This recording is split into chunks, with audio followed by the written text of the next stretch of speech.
आज तक ना किसी ने मुझे फोन करके पूछा नहीं है कि शायद how you are you okay. कि सबको लगता है कि तू ठीक है। I am not. साला कितनी बार ऐसे हुआ। I wanted to cry front of you. तेरे कंधे पे रोना चाहता था साले, लेकिन मैं नहीं रोया क्योंकि मुझे लगा तू मजाक उड़ाए। अकेले में भी मैं नहीं रोता, मैं कमजोर। Can you understand? पर रात में जब अपने बेड पे लेटते हो, लाइट ऑफ करते हो, तो सिर्फ कमरे में अंधेरा नहीं होता, तुम्हारे जीवन में अंधेरा होता है। कई बार आंखों में आंसू भी आता है, टपक के ऐसे मुंह में जाता है, नमकीन सा लगता है, बड़ा तेज दर्द होता है भाई। बेटा अगर यही हरकत रही, कुछ काली रातें हैं ना तुम्हारी, जिंदगी की सारी रातें ऐसे ही काली हो जाएंगी। कभी सोचा है ऐसा लगता होगा उस बच्चे को जिसने अपने ही घर में, अपनों के ही बीच में खुद को अपने हर तकलीफ में अकेला पाया हो, जिसने अपनी तकलीफ वहां भी नहीं बताई होगी जिस घर का वो औलाद है, जहां उसके अपने रहते हैं। अपनी छोटी सी प्रॉब्लम भी अपने घर वालों को बताने से डरता है कहीं उसे गलत ना समझ लिया जाए। सोची वो बच्चा रहता कैसे होगा, जीता कैसे होगा। ऐसा ही होता है ना कि सुबह उठे, मम्मी ने पूछा कैसे हो, हाँ एकदम बढ़िया। पापा पूछे बेटा कैसे चल रही पढ़ाई, पापा एकदम अच्छी चल रही है। भाई बहन ने कहा सब अच्छा कह रहे हो, सब अच्छा चल रहा है। स्कूल पहुंचे, हंस रहे हैं, वहाँ पे एक झूठी हंसी सबके सामने हंस रहे हैं, और दिल ही दिल लगातार दर्द हो रहा है। जैसे जैसे हम बड़े होते जा रहे हैं ना, जैसे त्योहार जब आता है, मन में वो एक्साइटमेंट नहीं होता। अभी भी छोटे बच्चों को देखोगे ना, दिवाली दिवाली पटाखा बजाना है, पटाखा बजाना है, फुलझड़ी जलाना है, नए कपड़े पहनना है, इधर उधर दौड़ रहे हैं, रंगोली खराब कर रहे हैं। अपने अंदर अब वो फीलिंग आती ही नहीं ना। इतनी सारी जीवन में दुविधाएं, समाज की सच्चाई, जीवन का संघर्ष, इतना कंपैरिजन, इतना कंपटीशन, दोस्तों से छलावा। अब वो मन नहीं करता फेस्टिवल बनाने का। मैंने वही कहा ना कि ये त्योहार भी वही है, ये बाजार भी वही है। फर्क सिर्फ इतना है कि हम जो थे वो अब हम नहीं। पता है मेरे सालों की मेहनत पर, एफर्ट्स पे, उन एफर्ट्स के पीछे के त्याग पर सवाल उठा दिए जाएंगे जिस दिन एग्जाम हॉल में वो कुछ घंटे मेरे हक में ना हो। अगर वो कुछ घंटे अगर मेरे हक में ना हुए ना, तो सिर्फ गैर ही नहीं बल्कि मेरे अपने भी मेरे खिलाफ बोल पड़ेंगे, और मेरी काबिलियत पे सबसे पहले मेरे अपने ही शक करेंगे। कहेंगे ठीक से पढ़ाई नहीं की होगी इसलिए मार्क्स कम आए, अच्छे से मेहनत नहीं की होगी इसलिए एग्जाम क्लियर नहीं हुआ। तो पढ़ाई इस कदर करना है कि वो एग्जाम के कुछ घंटे सिर्फ मेरे हो, और जब रिजल्ट आए तो सिर्फ गैरों के ही नहीं बल्कि मेरे अपनों के भी मुंह बंद कर सके। क्यों? कई दिनों बाद आज ही मेरा दिल। हम शायद आपको कभी ना बोल पाए, पर हम अंदर से मर जाते हैं, टूट से जाते हैं आपकी उस बात से जब आप हमें किसी और के साथ कंपेयर करते हो, जब आप हमें ये कहते हो कि देख तुझे उससे आगे निकलना है, उससे बेहतर बनना है। पता हमें क्या लगता है, आपको हम पे भरोसा नहीं, हम जैसे हैं वैसे आपको पसंद नहीं, हमारी काबिलियत पे आपको भरोसा नहीं, इसलिए आप हमें बार बार याद दिलाते हो किसी और के साथ कंपेयर करके। क्या हम सच में अच्छे औलाद नहीं? यकीन मानिए हम बहुत मेहनत करते हैं बस आपको खुश देखने के लिए, खुश करने के लिए, और आपके मुंह से एक बार एक तारीफ सुनने के लिए। सच में खाना कम खा लेना, लाख मुसीबत आ जाए, रो लेना, भीख मांग लेना, पर कभी किसी अपने से मदद की भीख मत मांगना। पहली बात तो ये आपकी मदद नहीं करेंगे, और मान लो अगर मदद कर भी दिया तो जिंदगी भर उसका एहसान जता जता कर आपको जीने नहीं देंगे।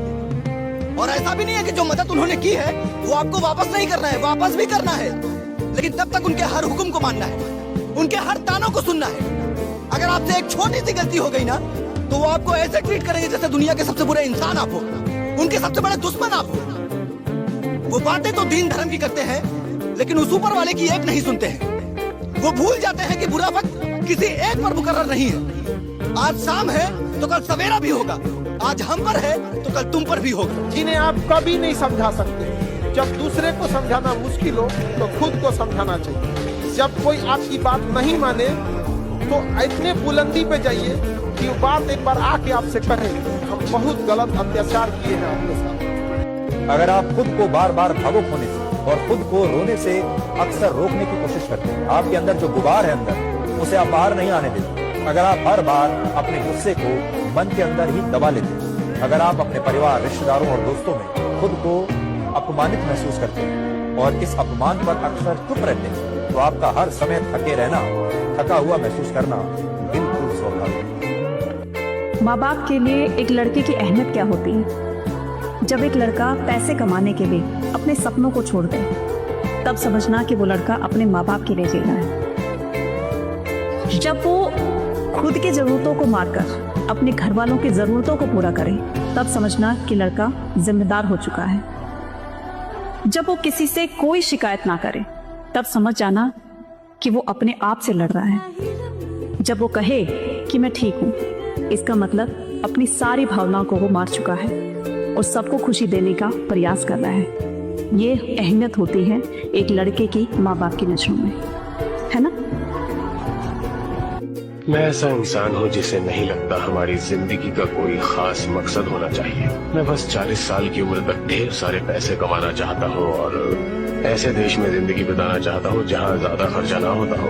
मुझे स्कूल से निकले 4 साल हो गए हैं, लेकिन मैं हर वक्त पैसों के बारे में ही सोचता रहता हूँ।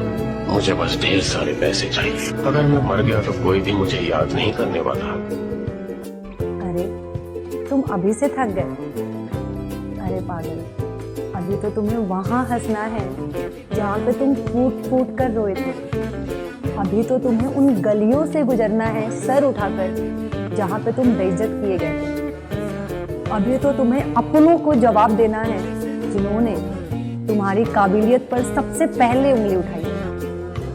अभी थक नहीं सकते, अभी तो बहुत काम करना।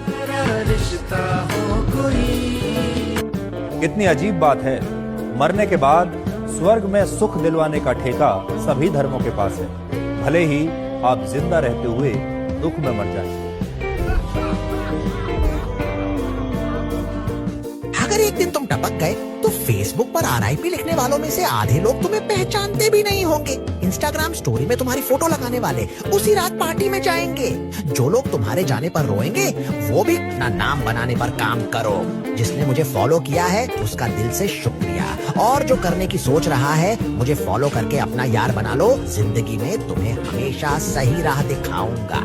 हमेशा याद रखना, जो इंसान मेहनत करके आगे बढ़ा है उसके पास सफलता के लिए जश्न मनाने का समय नहीं रहता है, क्योंकि सफलता इतना मेहनत कराकर आपसे हर एक ऊर्जा निचोड़ लेती है। इसलिए खुशी आप मनाने के लिए रहेंगे, आपको एक रिलैक्स फील होगा। बाप रे बाप, हम ही थे वो व्यक्ति करते। एग्जाम्पल के तौर पर जो 10 तल्ला पैदल सीढ़ी से चढ़ेगा ना, 10वां तल्ला में पहुंचने के बाद ना उसको खुशी नहीं होगा कि बाहर कितना अच्छा दिख रहा है। हाँ क्या 10 तल्ला में चढ़ गया, पसीना पड़ेगा, लेकिन कुछ को मेहनत की है लेकिन चढ़ गया, उसके में घमंड नहीं रहेगा। उससे पता है गलती से नीचे गए ना तो फिर चढ़ने में कितना मेहनत लगी। और जो लिफ्ट से चढ़े ना, तो लिफ्ट से मेहनत किए नहीं, लिफ्ट में बटन दबा, बातचीत करते करते चढ़ गए, कितना अच्छा व्यू आ रहा है, व्यू आ रहा है। यही होता है कि जब आप मतलब मेहनत नहीं कीजिएगा किसी चीज के लिए और आपको सफलता मिल जाएगी तो कदर नहीं करता, और वही इंसान बहुत घमंडी हो जाता। वो सुना है ना, खुशी न जाने कहां दफन हो गई और जिंदगी हमारी यूं ही सितम हो गई। और सबकी जिंदगी में लिखी खुदा ने मोहब्बत, और साला जब हमारी बारी आई तो स्याही खत्म हो गई। लड़कों के चेहरे पे, बस सबके चेहरे पे एक ही तरह का मुस्कुराहट होता है। कुछ बोलना चाहता है लेकिन बोल नहीं सकता, जो मन की बातें हैं वो बोल नहीं सकते हो ना।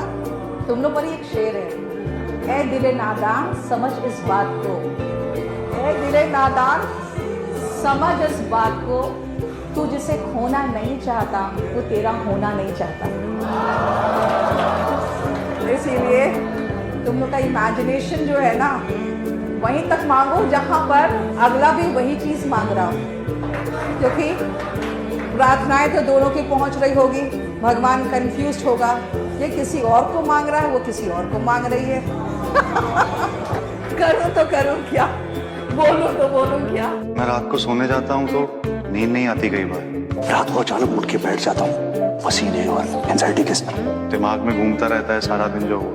बंदा ना कभी कभी बड़ा मजबूर हो जाता है यार, चाह के बिना कुछ कर नहीं पाता है। जिसने भी मेरे पे भरोसा किया था ना सर, उन सब की उम्मीदों पे पानी फेरा है मैंने। और मैं कुछ नहीं कर सकता यार।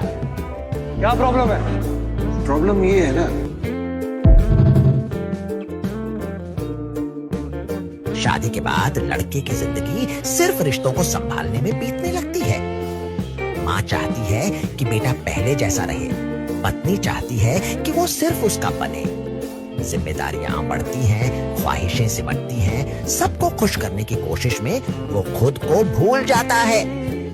माँ को लगता है कि बेटा बदल गया, पत्नी को लगता है कि वो उसे समझता नहीं, और बेचारा लड़का वो बस ये सोचता रह जाता है कि आखिर वो करे तो क्या करे। कोई किसी डिप्रेशन नहीं रहना चाहिए। आप समय ऐसा चीज है जो कितना भी तकलीफ में आप हो, आपको उस तकलीफ के साथ जीना सिखा देता है। और लोग कहते हैं कि समय वक्त जो होता है, समय जख्म को भर देता है, नहीं भरता है, तकलीफ में भी जीना सिखा देता है। धीरे धीरे सीख जाइए।